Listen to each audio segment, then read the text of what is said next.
How does making $60,000 to $97,000 a year sound for doing a job you love? Sounds pretty good, right? Well, in today's workplace, knowing how to write, using the correct formats, and applying your writing to solve workplace problems is critical. I will tell you how I use the PSA to do just that.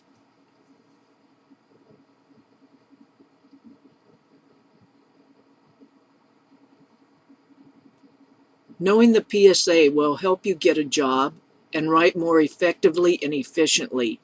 There are 5 steps to the PSA: the planning, the research, draft, review, and distribute. Let's explore these more closely in the following slides.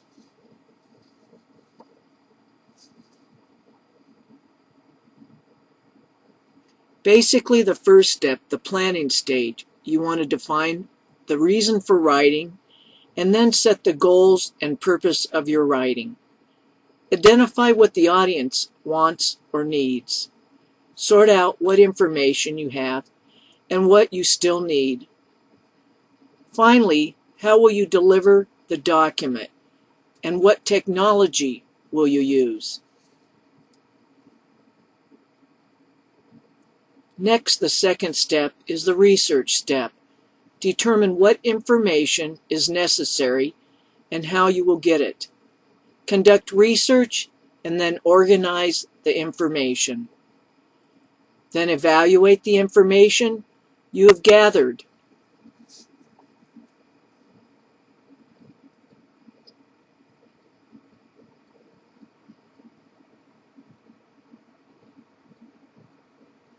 In the third step, you will draft the document. Now you will reconfirm your goals and purposes, document format, and delivery methods. You go right into organizing, designing, arranging, and drafting the document. Include visuals into the document if necessary.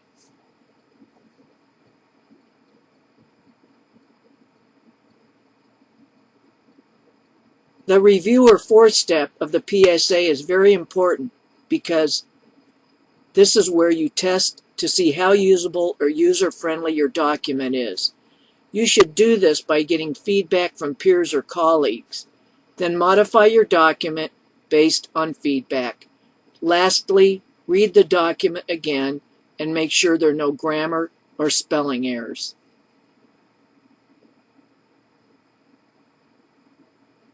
Finally, we have reached the distribute step, the fifth and final step of the PSA. Here is where you reconsider the way you intend to distribute the document to the audience. Evaluate if the document did its job.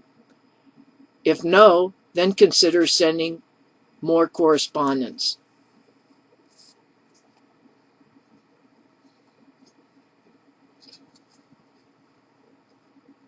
This is how I used the planning and research steps. The problem was lack of access to a community center building.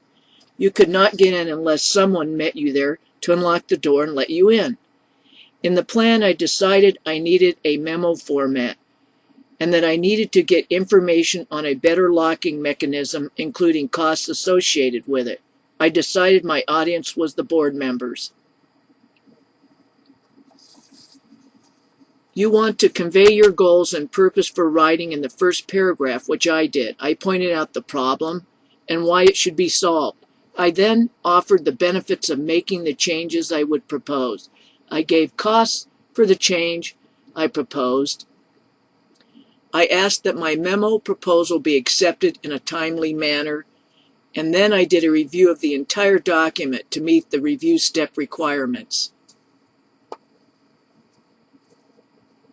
Finally, I reached the fifth and final step, the distribute stage, in which I made sure I had related material and references in the document before distributing it.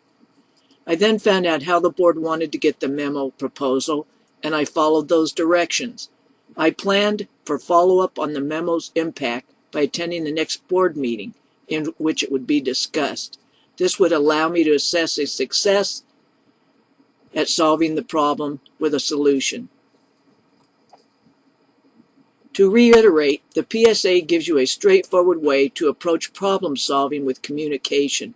It covers all the steps you need to fully cover the problem you want to tackle. It helps you to produce complete technical and professional written communication.